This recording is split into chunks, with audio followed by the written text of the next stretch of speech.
Bienvenidos, soy Rocío Sánchez y esto es un nuevo episodio de Todo al Deporte, tu podcast para aprender, para descubrir la realidad del deporte, para animarte a hacer ejercicio, para encontrar la motivación, pero sobre todo para disfrutar.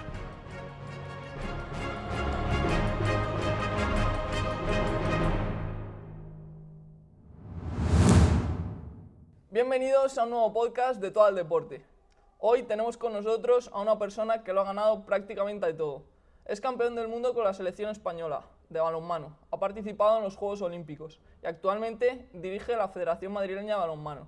Él es José Javier Hombrados. ¿Qué tal? ¿Cómo estás? Muy bien, aquí estamos. Bueno, para empezar, te he traído una foto que te pedí para el recuerdo y yo aquí tenía unos 12 años, la podéis ver, aquí está. ¿A ti te siguen pidiendo fotos por la calle? ¿Te paran por la calle o no? Sí, bueno, todavía hay gente que te conoce y bueno, pues no sé, creo que está muy bien para los que nos paran, pues bueno, siempre es un reconocimiento, a veces no quieres que te reconozcan porque estás haciendo algo que no quieres que se sepa, pero en principio, en líneas generales, siempre hay alguien, no mucha gente, o sea, que tengo suerte en ese sentido y tampoco no me importa, pero hay gente que te reconoce y suele pedirte fotos y bueno, siempre es agradable. ¿Y cuál ha sido tu época en la que notaste, bueno, cuando jugaban este equipo aquí, es que me paraban más a menudo o...? Bueno, yo creo que ha habido un momento álgido posterior al Mundial 2005. Una vez que ganamos, fuimos campeones del mundo, el boom del balonmano en líneas generales, entramos en un ciclo que fue fabuloso, ¿no? 2005 campeones del mundo en Túnez, 2006 subcampeones de Europa en Suiza y 2008 bronce olímpica en Pekín, ¿no? Ese fue un ciclo magnífico. Luego, sí que es cierto que el hecho de cuando aterrizamos en Madrid, en la segunda parte esta del Atlético de Madrid, cuando vinimos de Ciudad Real, ese invento que se compró el club, bueno, estuvo también muy reconocido porque la afición, lógicamente, a mí me asociaba mucho con la parte del Atlético de Madrid y bueno, sí, siguen asociándome a esa parte y bueno, pues había mucha visualización, mucha gente detrás. Fue un año en donde luego yo me lesiono después de los Juegos Olímpicos de Londres y hago de comentarista en televisión para el Mundial de España que España gana en 2013 en Barcelona y lógicamente pues el estar en pantalla al final te da un reconocimiento y te da mucha visibilidad, ¿no? Y la gente bueno, te reconoce por la calle, tampoco no me ha crecido el pelo desde entonces, sí, con lo cual no tengo problemas y entonces esa parte es como muy fácil que la gente te reconozca y te pare y o te diga, o cuando escucha tu nombre, tu apellido. Sí. Hombrados, tú eres el del balonmano, ¿no? Sí. Y bueno, pues eso suele pasar. Que es un apellido muy característico, ¿no? Yo no conozco a nadie que se apellide así, solo a ti. Bueno, es un apellido muy localizado en una zona de Guadalajara, de la zona noreste de Guadalajara, lindando con Teruel. Hay un pueblecito que se llama Hombrados, además ahora, curiosamente, es muy famoso porque se rodó una escena de Juego de Tronos en un castillo que hay justo en este pueblo. ¿Sí? Y bueno, pues es un apellido muy corriente en esa zona, o sea, todos los que sean nombrados, de alguna manera, tienen su origen en la zona de Molina de Aragón, que es un poco la zona de Alto Tajo, que es donde viene mi apellido. Muy bien. Y lo que has comentado de comentarista, ¿a ti esa experiencia qué te ha aportado? Bueno, pues me ha aportado muchas cosas, porque todavía sigo ejerciendo como comentarista, comento Juegos Olímpicos, he comentado partidos europeos después, en Televisión Española, en Eurosport, ahora comento para la Liga Sports TV, la Liga Plus, los partidos de la Liga Sobal, con lo cual, bueno, pues sin tener, dijéramos, bueno, pues con mi experiencia y esas dotes de sinvergonzonería, vamos a decirlo así, sí, pues seguimos comentando partidos y dando un poco la opinión técnica de lo que vemos. Y ya centrándonos un poco en los inicios del balonmano, ¿tú cómo empezaste en el deporte? He escuchado por ahí que empezaste jugando a baloncesto y que luego ahí te cambiaste a balonmano de repente. Sí, a ver, fue muy curioso porque siempre lo cuento cuando voy a algún colegio, damos alguna charla, siempre cuento que el deporte, no da igual el deporte que hagas, ¿no? Tienes que hacer el deporte en el que te diviertas. Y yo empecé en baloncesto porque, bueno, lógicamente, pues yo ya destacaba un poquito con altura, cierta altura para mi edad, y me apunté a baloncesto.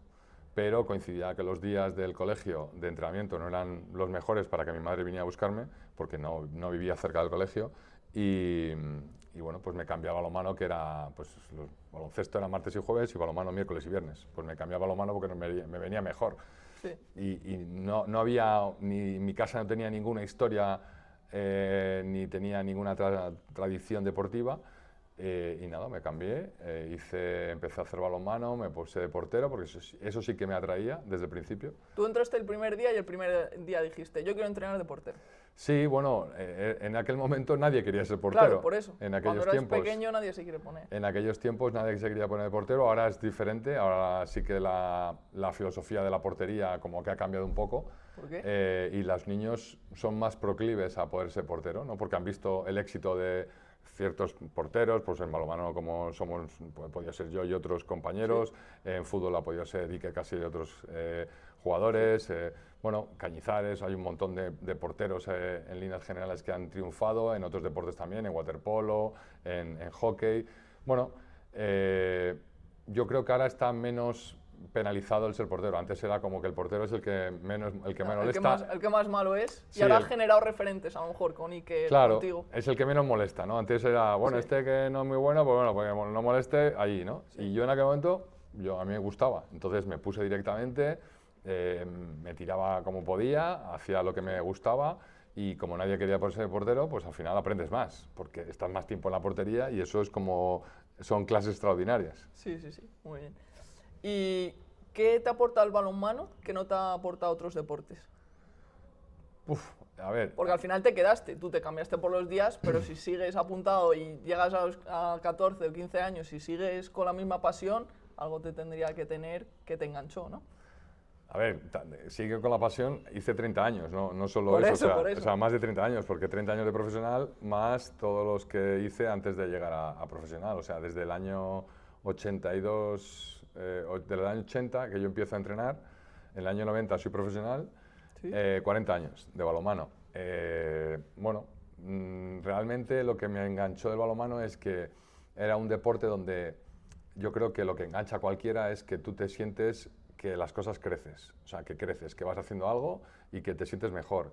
Y eso fue como una especie de algo que te va enganchando en algo y bueno, pues a mí me iban bien las cosas. De hecho, nunca me planteé cambiar de deporte porque me gustaban otros deportes. O sea, yo, pues eso, jugabas a baloncesto, jugabas a fútbol, los deportes que había entonces, ¿no?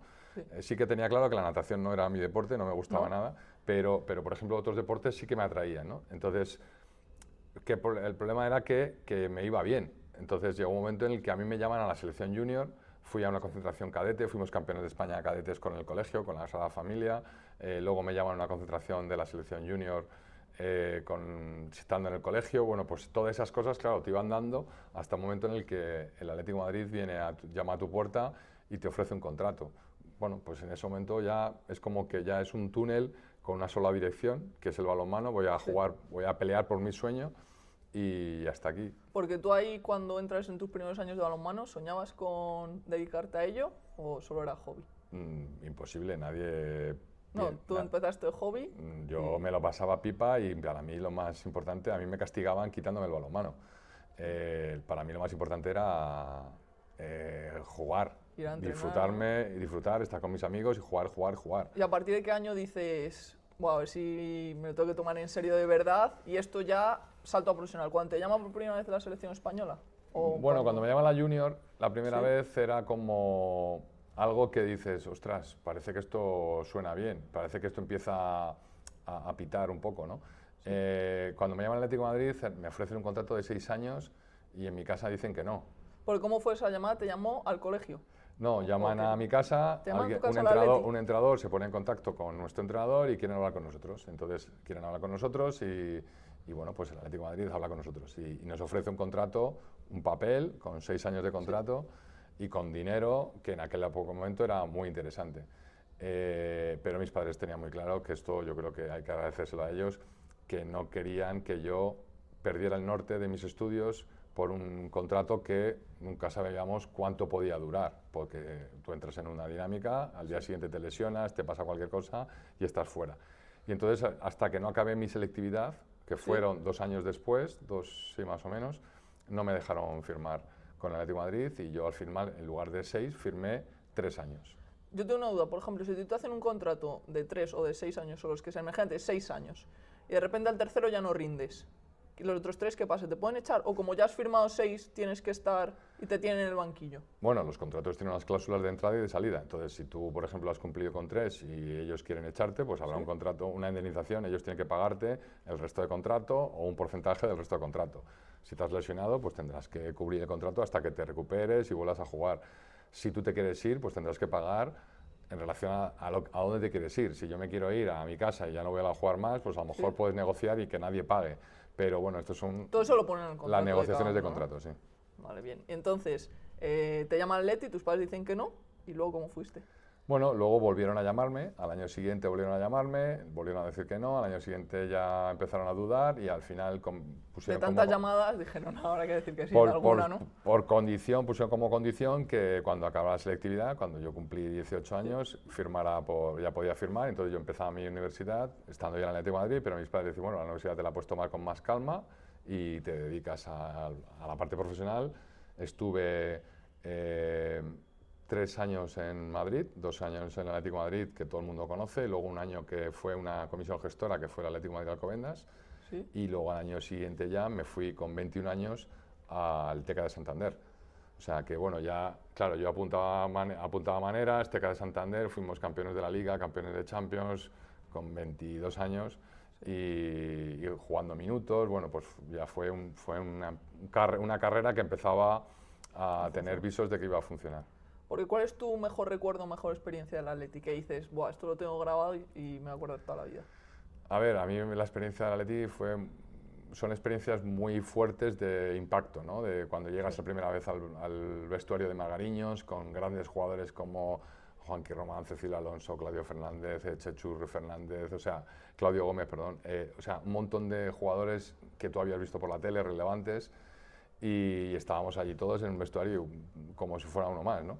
Y eso fue impactante. Luego, recuerdos bonitos, pues bueno, pues a la vuelta ya en esos 15.000 espectadores que llenaron Vista Alegre para ver la Supercopa de España del Atlético de Madrid contra el Barcelona. Eso fue impresionante. Sí. Los pelos de punta, bueno, pues son recuerdos y luego pues muchos recuerdos en muchos sitios, porque claro, en una carrera de 30 años, pues lógicamente en todos los sitios tienes cosas que han pasado muy bonitas, porque hemos ganado la Liga y la Champions en Santander, hemos ganado la Recopa en Ciudad Real, hemos ganado la Recopa en León, hemos ganado la Copa Sobal en León, o sea, diferentes lugares, diferentes títulos, diferentes momentos, diferentes objetivos, y todos muy importantes y todos grabados a fuego en el corazón, ¿no? Bueno, el partido ese contra el Atleti que has dicho, Supercopa, lo tengo grabado porque me lo perdí y os voy a contar la historia. Y es que yo, una temporada, ¿por qué año fue? En 2011, por ahí. la temporada 11-12. Vale, pues ese año teníamos el abono del Atleti y además lo teníamos detrás de tu portería. No nos perdíamos ni un partido. Me acuerdo que ese fin de mis padres me apuntaron como a un campamento o algo así. Qué suerte. Y coincidió con el partido del Atleti-Barça. Y yo, que quiero ir. Y me dice, no, tú al campamento tal. Y yo, pero ¿cómo voy a ir al campamento? Claro, tus padres querían ir con tus abonos. Llorando, sí. íbamos todos. Y llorando al campamento. Y me perdí el partido y me acuerdo que ganó el Atleti. Llegué a casa, ha ganado. Y me dice, pero que no pasa nada, que va a haber otro Atleti-Barça. Y luego desapareció el Atleti. No, hubo otro, que fue el del partido de Champions, que ganamos de 8 y fue también espectacular ese partido en Vista Alegre, pero el día de la Supercopa con Sí. el Vista Alegre a reventar Pues fueron ellos. Yo no fui. fue impresionante. Fueron ellos. Pero bueno, no pasa nada. Tendré que vivir otras experiencias Eso con el es. fútbol o lo que sea, porque el Atleti de repente desapareció y yo no entiendo por qué desapareció si justo acaban de fichar a un jugador buenísimo que valía un montón de millones. Entonces, tú cuando desaparece algo lo asocian a falta de dinero, ¿no?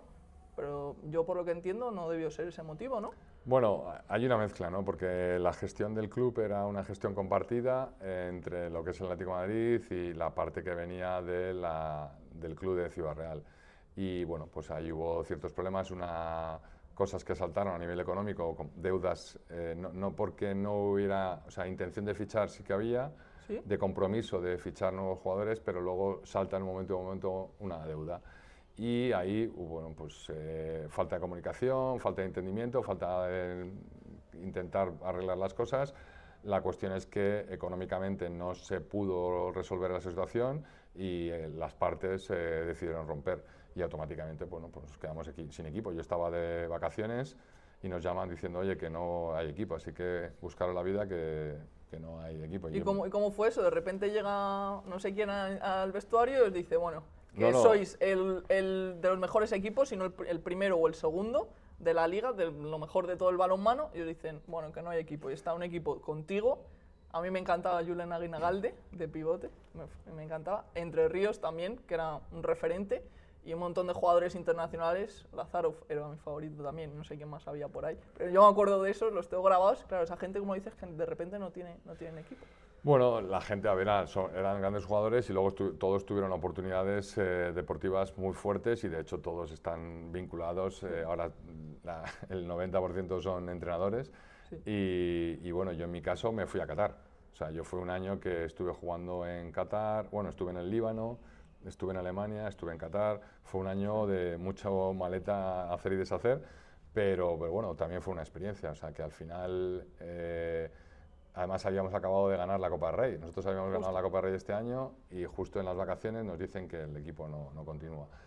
Bueno, cosas que pasan en el deporte. No hemos sido los primeros ni los últimos. Yo desgraciadamente he vivido experiencias similares porque ni el TECA de Santander donde estuve se fue desmoronando. Ahora volvió, luego después se reinventó. El Teucro de Pontevedra también tuvo ciertas idas y venidas, problemas. Portland San Antonio desapareció completamente, ahora están intentando volver a nacer como club. Bueno, pues Ciudad Real, pues también al final desapareció para la creación del Atlético de Madrid y al final cayeron los dos. Bueno, pues son circunstancias que el deporte profesional, al depender de los recursos económicos, muchas veces pues sufre estos achaques. Y luego, de tu etapa con la selección española, ¿qué te llevas y cuál ha sido tu mejor recuerdo o experiencia? Bueno, yo creo que me llevo un montón de cosas porque al final las experiencias han sido enormes, muy buenas y muy malas, ha habido de todo. ¿Sí? No se puede decir que esto es un campo, no es un camino fácil, vamos. Y en mi caso, pues bueno, la mejor experiencia creo que el mejor recuerdo son las medallas olímpicas, pero sobre todo la experiencia de los Juegos Olímpicos de Pekín, por lo que suponía pasar prácticamente de la muerte por haber perdido el pase a una final al estar súper vivos porque habíamos conseguido un bronce, y luego el Campeonato del Mundo de Túnez, que yo creo que es la parte más álgida de todo porque fue la primera vez que España ganaba un mundial, fue la primera vez que, bueno, pues que llegamos tan lejos, hicimos una final espectacular. Bueno, yo creo que salió todo de redondo, vinimos, éramos súper conocidos. Me acuerdo yo que en aquel momento pues hasta salíamos en el programa este que había que te esperaba Cristian Gálvez con unas gafas de sol en la llegada al aeropuerto, en fin, bueno, pues cosas que hasta ahora no se habían vivido en el balonmano y que, bueno, pues de alguna manera posicionaron el balonmano en un sitio muy alto. Gracias también, nunca lo olvido, a los que habían estado detrás, o sea, desde los que jugaron los Juegos Olímpicos de Seúl, los Javier Cabanas, Cecilio Alonso, Lorenzo Rico, Chechu, todos estos que habían estado por ahí, Juan de la Puente, son los que han ido construyendo un espíritu del balonmano. Y nosotros tuvimos la suerte, los Dusevayev, porque Dusevayev todo el mundo lo sabe quién es, pero no estuvo en el último momento, se retiró en los Juegos Olímpicos de Atenas unos meses antes de ser campeones del mundo en Túnez. Bueno, pues todos esos han hecho construir esa estela que luego han continuado otros y que siguen ganando, pero ese momento yo creo que es un momento vértice, el 2005, donde da un giro todo.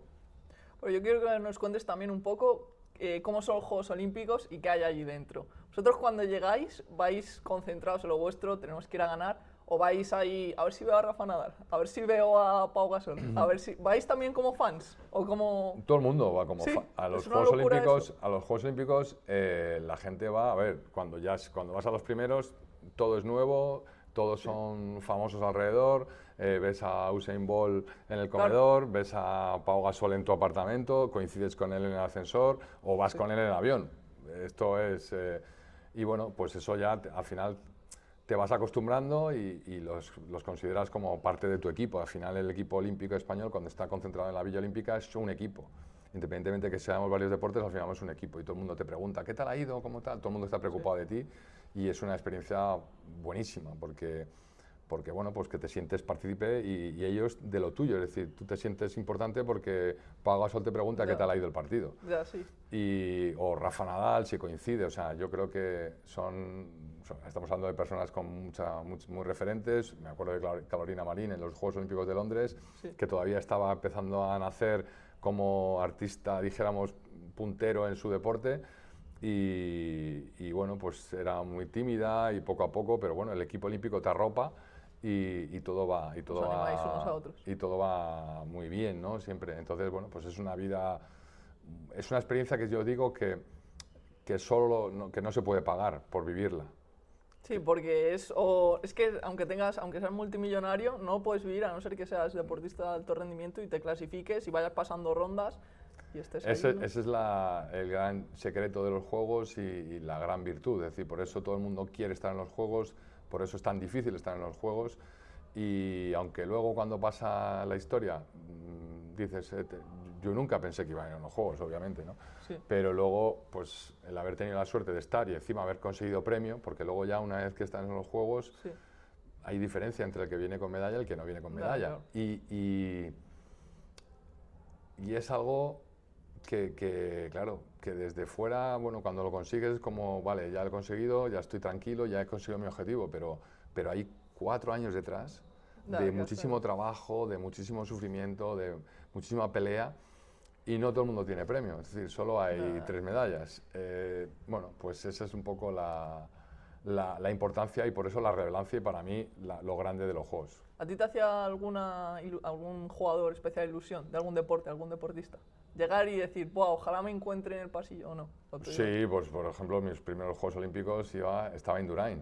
Sí. Tú ibas... en Atlanta y lo veías a Indurain y con la boca abierta diciendo, pero le podemos pedir una foto y tal. Y estábamos en el mismo equipo y íbamos con la misma ropa, el mismo chándal, todo. Dices, Ya. Tú hacías tiempo, si le veías, hacías tiempo para coincidir en ascensor, esas cosas, ¿no? Bueno, luego también los horarios y tal, pero sí que era muy atractivo. Bueno, no sé, yo creo que era muy potente el hecho de estar ahí junto a esta gente.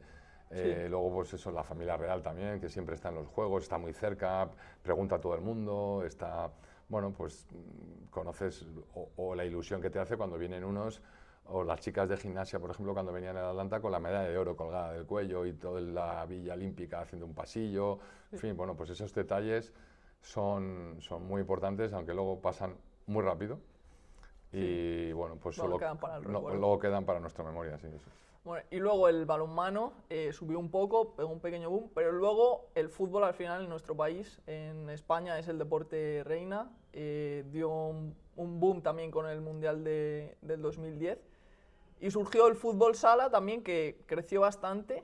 ¿Crees que el fútbol sala le quitó protagonismo al balonmano en el sentido de que, por ejemplo, los colegios son las mismas líneas, es el mismo campo? ¿Crees que ha podido un poco empañar al balonmano? No, yo creo que el fútbol sala ha buscado su espacio, lógicamente, y de hecho son las mismas líneas y luego ellos quitaron la línea de 9 metros, quitaron las porterías, las hicieron especiales para diferenciarlas con poste redondo, otros colores. Bueno, pues lógicamente el marketing luego les fue llevando a hacer una imagen diferente. Por eso se cambió las porterías azul y blanco. Ellos utilizaban las porterías de balonmano históricamente, claro, pero luego blancas. hicieron su propia imagen corporativa, como es lógico. No. Pero yo creo que no tenemos que preocuparnos nunca del de al lado, sino de nosotros mismos. A veces tenemos la mala costumbre de echar la culpa al de al lado de que a nosotros no va bien, ¿no? Es que, joder, el balonmano no crece porque el fútbol o porque no sé quién. No, pero tú qué has hecho para crecer, ¿no? O qué hacemos nosotros. Y ahí está un poco la clave. El aficionado compra todo lo que sea atractivo, compra muchas cosas, compra lo mejor, lógicamente. Entonces, si tú traes al Messi del balonmano, hemos tenido aquí al Messi del balonmano y la gente se vuelca. Pues hombre, a lo mejor la masa social del balonmano, nosotros no tenemos campos de 100.000 espectadores o de 80.000.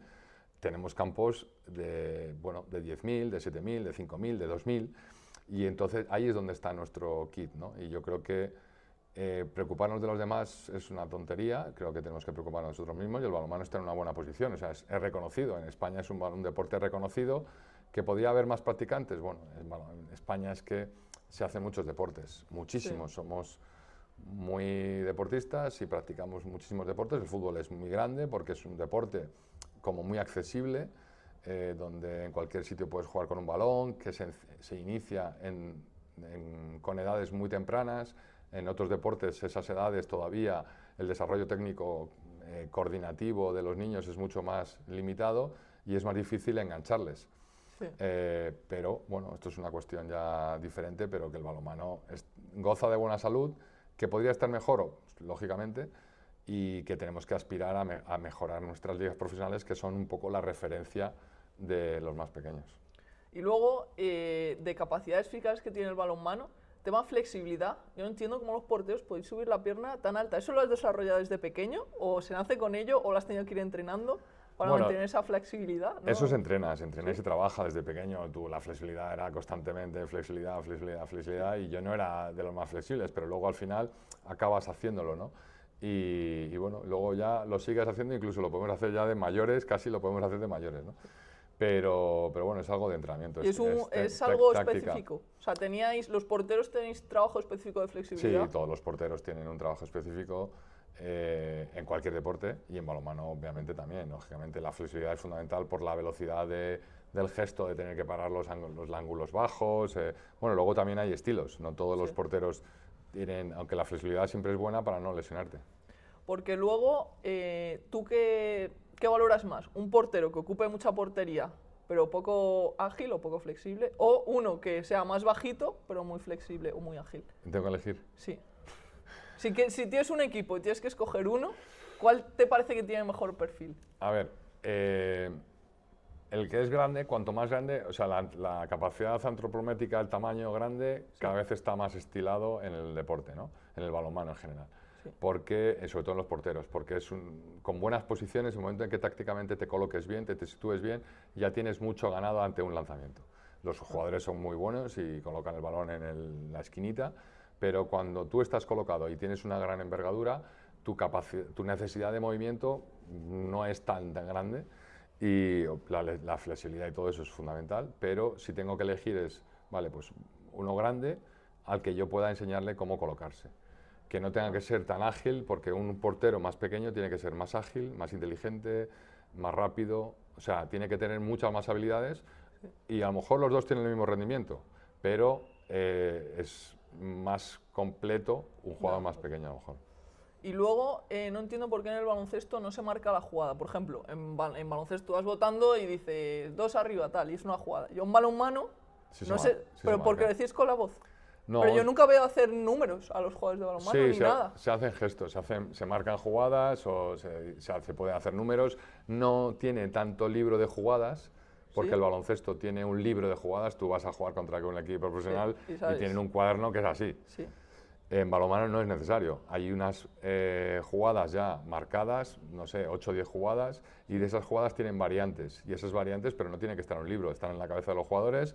Y luego a lo mejor pues con una jugada sencilla, un cruce y una continuidad y demás, pues bueno, pues al final con 4 protocolos estableces la jugada, porque luego hay que ir en la acción decisiva, ¿no? El jugador bueno en balonmano, yo creo que en casi todos los deportes, pero en balonmano, por ejemplo, el jugador bueno es el que sabe decidir, el que sabe poner el pase en la zona donde está la inferioridad numérica. Pero entonces sí que hacen números, o lo dicen con la voz. Sí, hacen números o lo dice con la voz. ¿Y quién lo hace? Por ejemplo, el central. El central es el que dirige el juego. Y dice, ¿no? Pues la sueca, que es, todos los equipos tienen una sueca. O Eslovenia, o España, o porque, bueno, pues depende de las jugadas que hacen esas selecciones, o bueno, por algún motivo ellos les ponen esos nombres, o dicen X, ¿no? Entonces, pero se canta la jugada, sí. Vale. Y luego... Aparte que a nivel de vídeos, si yo canto la jugada, es más fácil que me puedan copiar. Es decir, ¿Más fácil o más difícil? Más difícil, porque cuando tú estás viendo un vídeo, el jugador está marcando la 2, es muy fácil decir, marca la 2, mira la jugada que están haciendo. Claro. Si ¿Por eso no se marca? Si él la canta, no es que por eso, pero que si el jugador no la canta, en el vídeo tú no vas a identificar lo que ha dicho. Claro. Y luego, en cuanto a las normas de balonmano, ¿tú modificarías alguna? Si pudieras modificar una norma, ¿cuál modificarías? Bueno, ahora está muy de moda porque hay una norma que han sacado recientemente que es la exclusión directa para un jugador por lanzamiento en la cara al portero. ¿Sí? Involuntario, o sea, si te lanzan el balón en la cara y te dan involuntariamente, automáticamente son 2 minutos. Si te lanzan voluntariamente, ya la norma ya existía, es roja directa. Yo siendo portero, teóricamente esa norma protege la integridad del portero. Sí. No estoy tampoco muy de acuerdo porque el daño que le haces al jugador profesional que está intentando meter un gol y que involuntariamente te da en la cara, pues no solo le falla el lanzamiento, sino que además le echas 2 minutos. Entonces, bueno, en fin, eso es una norma que ha hecho la IHF, pero tampoco han preguntado mucho. ¿No preguntan a los porteros? No, es un clásico esto de poner una norma sin haber preguntado mucho a los porteros. Sí. Pero bueno, no, ¿Y entonces? igual han preguntado a alguno, a mí no. A ti no, ¿no? Pero entonces, si te la quieres parar, pones la cara, 2 minutos. Por ejemplo, si fuera. ¿Ventaja? Sí, eso es. ¿Ventaja? Doble ventaja. Vale, bien, bien, bien. ¿Y por qué en los penaltis cambias al portero? No entiendo, tú estás jugando el partido entero y de repente el que tienes en el banquillo tiene que salir para el penalti. ¿Eso lo decidís vosotros? ¿Os lo manda el entrenador o es para decirle, venga, a ver si... Hay dos versiones, o sea, puede funcionar las dos veces, las dos cosas. Una vez Sí. que los porteros en balonmano pues tienen una complicidad especial y lógicamente dicen, oye, mira, pues yo voy a salir los penaltis porque se me da mejor, el portero que está en el partido está concentrado en el juego de partido y olvídate de los penaltis, no te tienes que preocupar. A veces es un motivo de desconcentración, es decir, yo voy a parar un 7 metros y ya me he metido 3 seguidos y entonces dicen, bueno, mira, no, A ver si hay suerte con el otro. a ver si el otro puede buscar un poco el cambiar el sistema para que el jugador que lanza se pueda equivocar o se ponga nervioso o no sepa cómo va a actuar. Es decir, si yo sé que tú eres el portero, al final voy a lanzar porque sé dónde fallas o sé cuál es tu debilidad. Si cambio de portero, pues a lo mejor ya me trastocas un poco mi forma de lanzar y puede influir en el error. Y eso es un poco la estrategia. ¿Y eso lo hablas tú con tu compañero Sí. o lo decide el entrenador? Normalmente con el compañero, pero a veces los entrenadores son los primeros que dicen, mira, por ejemplo, tú estás llevando un partido donde estás parando regular. Sí. Pues hay un penalti, vale, pues el portero que está en el banquillo, que no está activo, lo saco al penalti a ver qué tal le va. Y si le va bien, lo dejo Sí. y hago el cambio. Y esos cambios suelen hacerlos los entrenadores. Es un tema también de psicología. Pero eso hunde al otro, ¿no? Es un tema de psicología, de timing de partido, ¿no? Y eso es muy difícil de entender para los que están fuera, pero el que está dentro sabe perfectamente que es ese timing, ese juego de ahora lo cambio, ahora entra, porque el otro está motivado, porque lleva 5 ataques que no ha parado ninguna, bueno, pues ahora voy a meter al suplente a ver qué tal le va y si el penalti está bien y le veo metido, le dejo continuar. O sea, ¿tú lo ves bien eso? Sí, No. sí, sí, es habitual. Es que yo veo los partidos y imagínate, está Pérez de Vargas y lo para todo. Y de repente penalti sale el otro. Yo, pero si lo ha cambiado, pero es... Pero para todo y salió Rodrigo. Rodrigo de Corrales. Y Rodrigo ha llegado y Sí, lo para también. ya ha parado. Entonces, pero bueno, porque a lo mejor también pues por el estilo del lanzador. Porque el lanzador que va a tirar lo conocemos perfectamente porque tenemos 80 vídeos de él. Y a lo mejor se los ha estudiado ese. Claro, se estudia todo. Entonces al final a lo mejor dices, bueno, pues va a salir Rodrigo porque el estilo de Rodrigo, de parar de Rodrigo, le va a ir mejor contra este lanzador que es de esta forma o de esta otra. Vale, qué estilo. Bueno, ¿y cómo era un día en tu vida como deportista? ¿Y cómo ha cambiado a cómo es un día en tu vida actual? Bueno, pues bastante diferencia, porque una vida de deportista es, ¿A qué hora te levantabas? ¿Cómo era el día a día? ¿Tú te levantabas a qué hora? pues no sé, a las 9:30, 10 de la mañana, Sí. no era una... ¿No madrugabas? No madrugaba mucho. Luego cuando ya tenía a los niños, pues a lo mejor algunos días llevaba yo a los niños al colegio, otros días mi mujer, y a veces entrenábamos a las 10 de la mañana, o sea que entonces me levantaba antes, desayunabas y ibas a entrenar a las 10. Si no tienes entreno por la mañana, pues era una vida más tranquila, hacer cosas por la mañana, bueno, un paseo. ¿No vas al gimnasio cuando no...? No, porque el entrenador pone los entrenamientos y tú tienes que hacer lo que diga el entrenador. Yo no puedo cargarme el entrenamiento por la mañana con un gimnasio cuando el entrenador por la tarde da por hecho que tú estás descansando por la mañana y va a meter un entrenamiento fuerte por la tarde. Entonces, tú no puedes hacer nada físicamente que no esté dentro del plan que el entrenador te haya marcado. Eso está un poco de moda, ¿no? Lo de entrenar extra con... Casi todos los deportistas ahora se cogen preparadores físicos personales. Sí, pero eso tiene que estar coordinado con el Con preparador equipo, físico del equipo, porque si si no, no es un imposible. desastre. Porque si yo soy un entrenador y tú doy por hecho que desde ayer no has entrenado Ya, claro. y vienes por la tarde y estás cansada porque has entrenado por la mañana sin yo saberlo, pues estás Ya, cometiendo, estás yendo en contra de los intereses del equipo. Claro, claro. Entonces, en un jugador individual es diferente, pero en un equipo, un jugador de equipo tiene que ir a la disciplina de equipo, obviamente. Entonces te levantabas, por ejemplo, cuando estabas en Atleti, te levantabas y si no tenías nada, nada, y luego por la tarde entrenabas y ya está, ya a dormir. Eso es, al final la vida del deportista son 24/7, pero de esos 24/7 es como estás en pausa durante muchas horas y luego entrenas a lo mejor 2 horas al día, o hora y media por la mañana y hora y media por la tarde, ves vídeos, luego también analizamos vídeos, en fin, tienes mucho tiempo de casa. Y eso es, pero el objetivo muchas veces, el mejor entrenamiento a veces es descansar. Claro. Es decir, oye, mira, pues estate en casa tranquilo, descansa, porque tú tienes un partido importante mañana. En fin, hay unos protocolos y unas manías que tenemos los deportistas, pues lo de echar siesta para ir bien físicamente al entrenamiento, pues por la tarde era comer, echar una cabezada, un buen café y el entrenamiento. O sea que hay un protocolo y tú dices, bueno, has entrenado solo 2 horas ya, pero llevo pensando en el entrenamiento desde la hora de la comida. Ya, sí, sí. Entonces es un poco difícil y la gente dice, no, es que no hacen nada, pero en realidad es que su objetivo es estar Ya preparado, rendir esas 2 horas, rendir al 100%. como un caballo de carreras. Sí. Tú tienes que estar 100% para esas 2 horas de entrenamiento y para llegar al partido en las mejores condiciones. ¿La siesta de cuántos minutos? Yo siempre era de 1 hora. ¿Una hora? Lo perfecto. Hora de reloj. Vale, es que ahora dicen que 20 minutos es lo ideal, tal. Bueno, 20 minutos, a ver, la hora es porque 20 minutos, pues si tú eres de los que coge el sueño rápido y 20 minutos podrían ser suficientes. Ya, 20, sí. 30 Ya, minutos. pero hasta que te duermes. Pero ¿verdad, no? entre que entras tal cual, bueno, pues estamos hablando de 40, 50 minutos, sería suficiente. Luego los findes, los viajes y vuelta a empezar y... Claro, pero por ejemplo un viernes, pues tú tienes viaje un sábado, pues viajabas el viernes después de comer, salías viaje, depende de la distancia, depende si es autobús, avión o tren, llegabas al lugar de donde vas a jugar, entrenabas por la tarde, descanso, vídeo por la mañana, paseo, comida, descanso y partido. Y vuelta detrás por la noche. Llegabas el domingo, por la mañana te levantabas tarde para recuperar, porque normalmente llegabas de madrugada Sí. y un domingo tranquilo, familiar. Y vuelta a empezar. Y ese es un poco el ciclo del deportista. Y luego, ahora mismo, ¿cómo es un día en tu vida?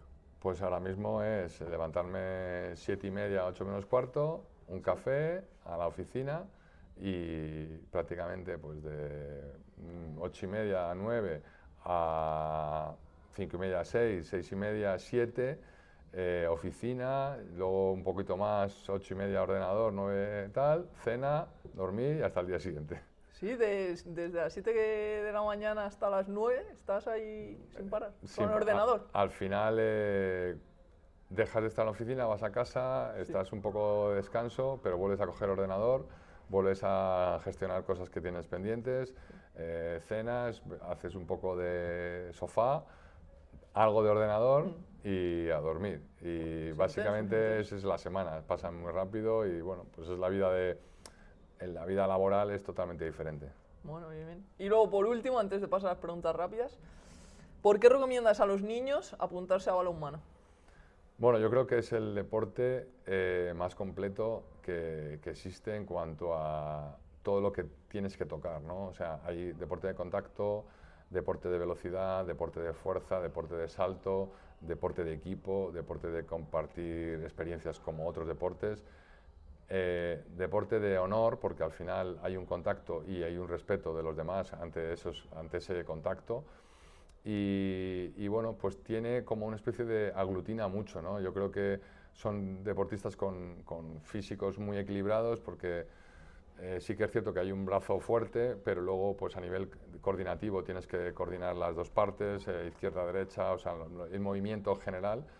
Y creo que es un deporte muy completo que ayuda mucho a los chicos. Entonces, bueno, tiene ese componente de salto, no tienes que ser un atleta, pero luego tiene un componente de velocidad, resistencia. Creo que integra un montón de factores que hacen al deporte muy, muy, muy interesante.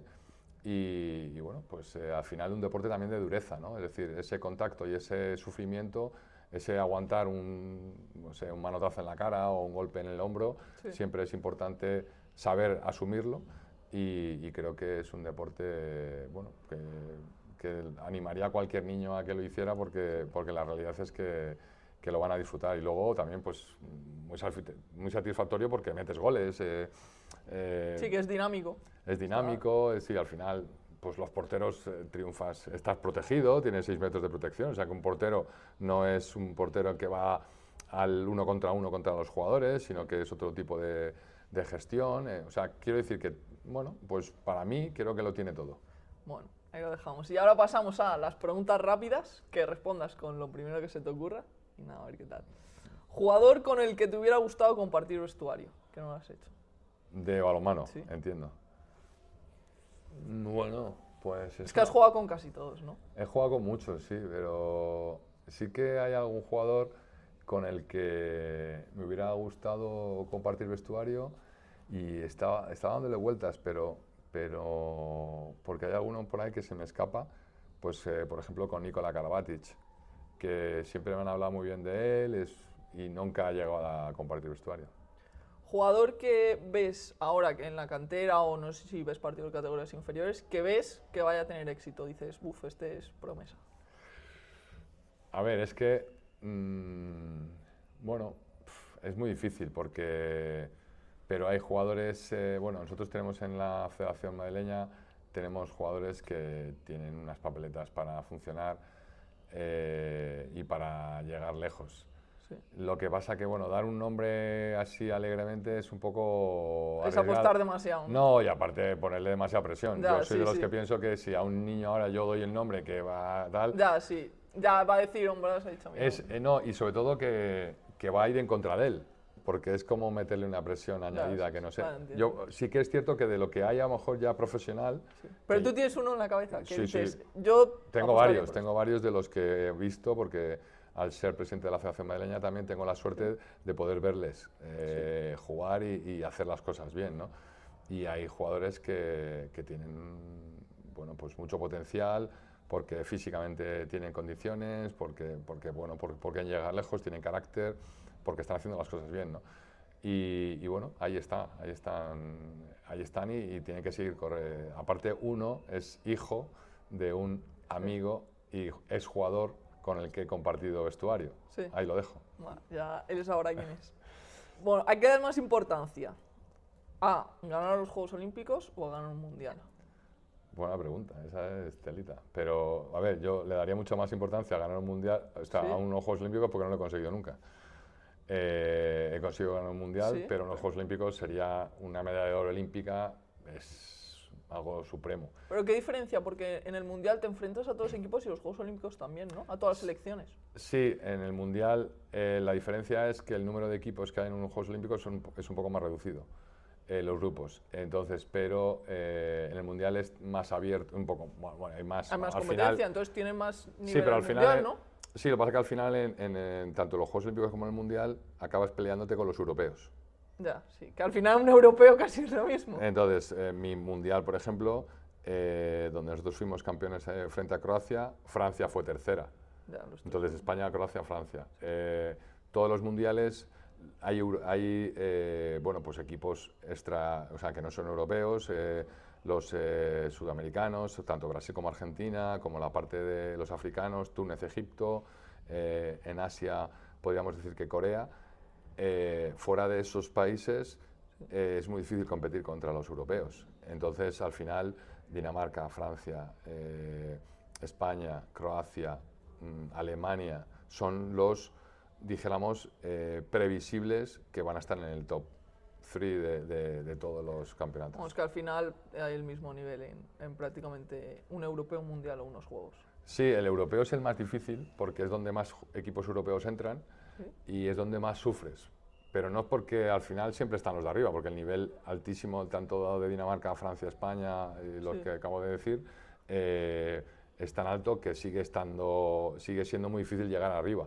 Pero el camino hasta el que llegas es enfrentarte, por ejemplo, no es lo mismo enfrentarte Angola, con todos mis respetos, en una fase inicial, Ya, que que ya una a un potencia. Eslovenia o a un Hungría o a otros países que ya están en un nivel muy alto por ser europeos. Deportista español al que admiras, que no sea de balonmano.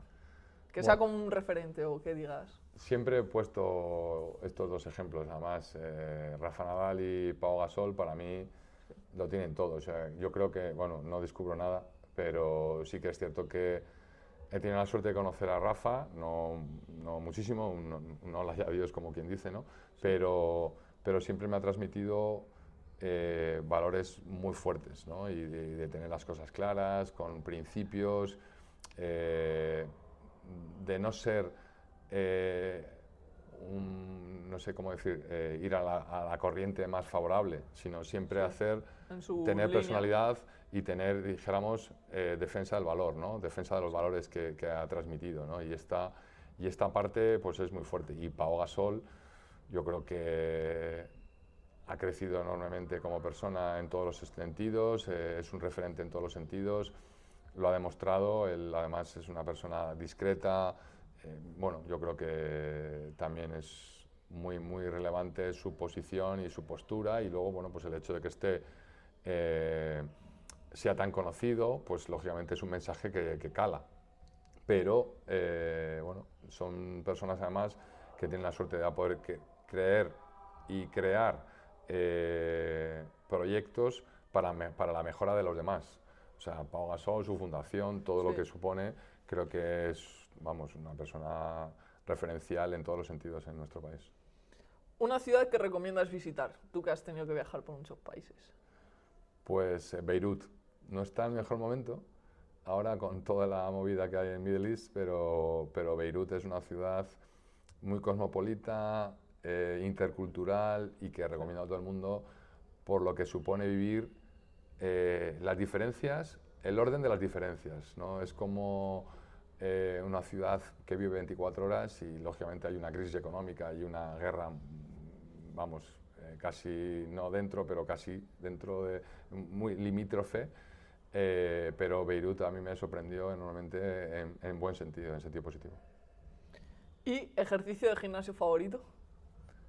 ¿Ejercicio de gimnasio favorito? Sí. Bueno, pues a ver, soy muy de subirme a la cinta y correr y luego mis cuádriceps, sentadilla, sí. Vale. Porque en balonmano imagino que también teníais vuestra parte de gimnasio. Sí, nosotros, a ver. ¿La cinta era lo que más te gustaba? Bueno, ¿no? A ver, no es lo que más me gustaba, sí, lo que más me gustaba, a ver, en el gimnasio, no sé, todavía no conozco a nadie que le encante el gimnasio.